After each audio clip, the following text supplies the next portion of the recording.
Magandang araw po sa inyong lahat. Welcome po sa panibagong video natin dito sa Makapili TV.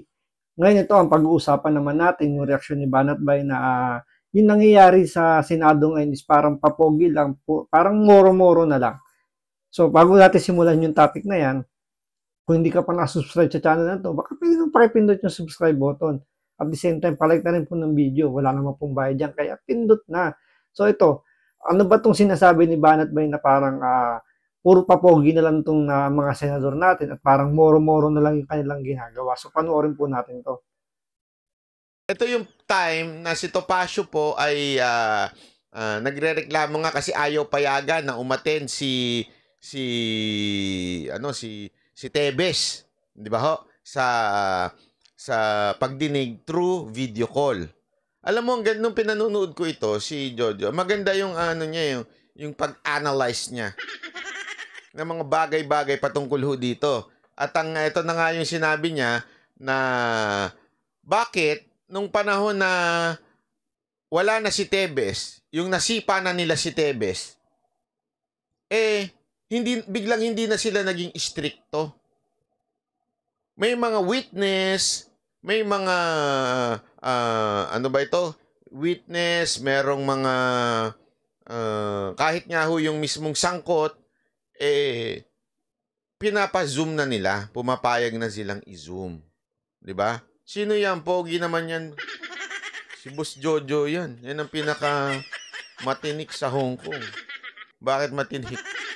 Kita mo, walang taba. Puro tinik. Jojo. Pero lang Jojo. Ayan ang pinaka... Pagka naano nyo yan sa Hong Kong, wag kayong titingin pag kininditan kayo yan. Yari kayo. Ha? Hindi, ang ganda nga sinabi mo, Jo, na di ba, kahit to yung mismong witness o di kaya yung sangkot, pinapayagan na nilang mag-zoom ngayon. Alam mo, mapapaisip ka talaga bakit gano'n na nangyari sa Senado? Dati, galit na galit sila, ang pinakamaingay dyan, si Ontiveros, di ba? Si Ontiveros, feeling ko kursunada ni Ontiveros si Tebes Feeling ko lang. Gusto niyong pumunta dun Tebes, ako naman.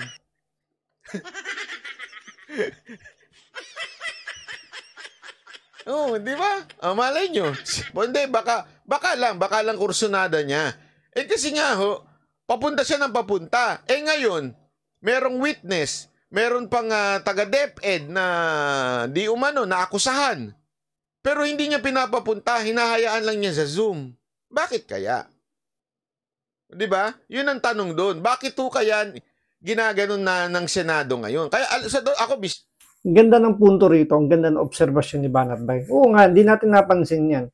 Nung panahon nga ni Tebes, ni Bantag, hindi nila pinapayagan ng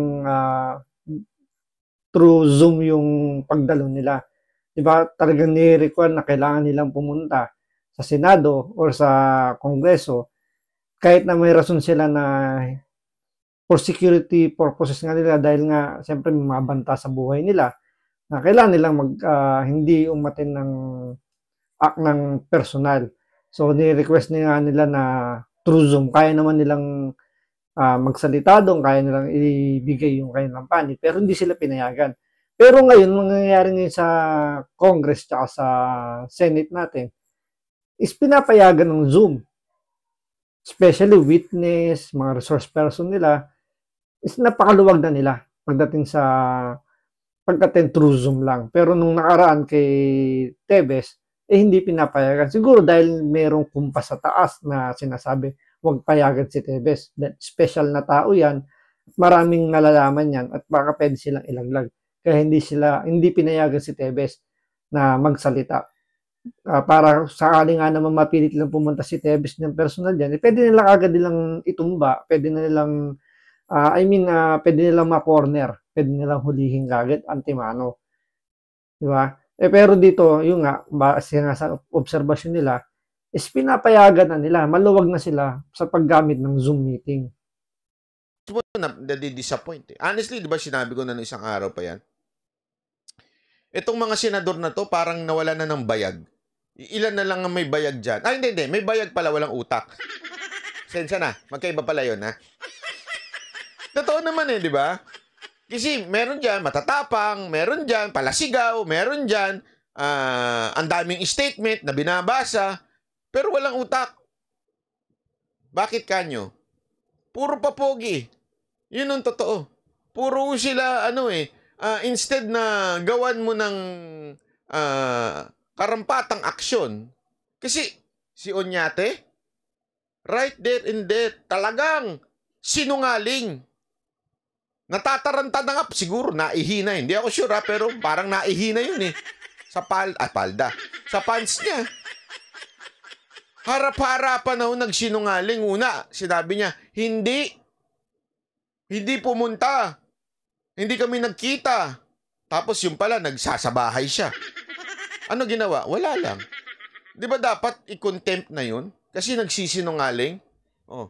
Pangalawa, yung isa pang abogado naman, nadulas din.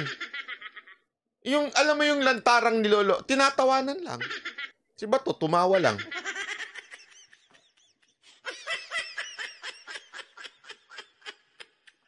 I mean, anong klaseng meron tayong senador ngayon?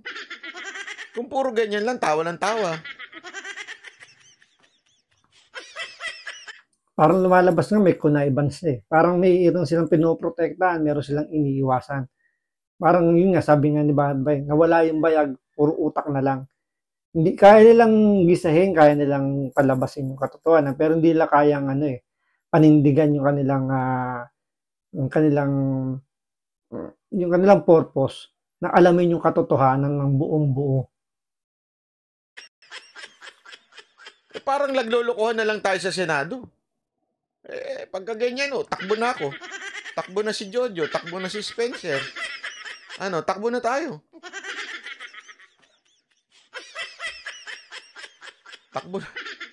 Takbuhan na natin yung may mga utang sa atin. Hindi, chop lang. Walang utang ha. Sasabihin na naman ni Budo Lipon, tingnan nyo na. Sabi ni Banat, bay, may utang. Hindi, tanga ka lang talaga. Bira, oo. Anyway, ito. Pakita ko lang ng bahagya.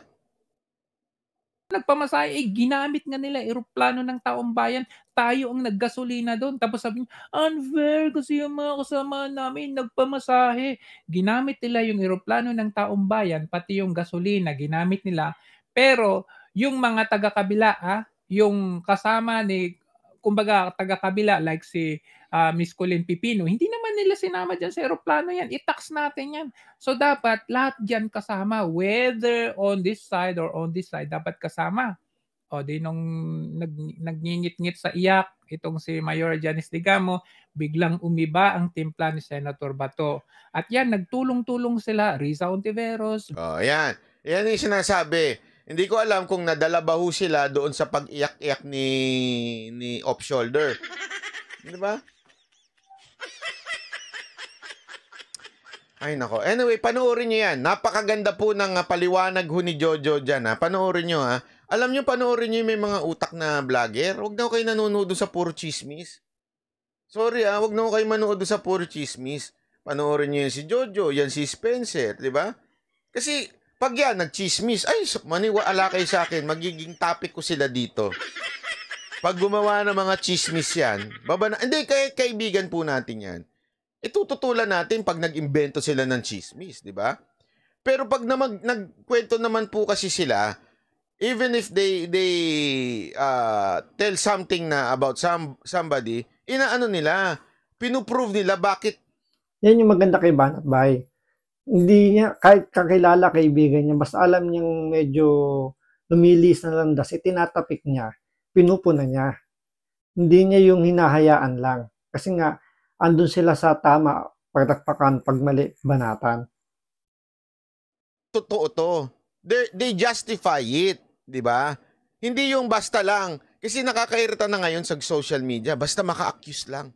Accuse ng accuse, di ba? Parang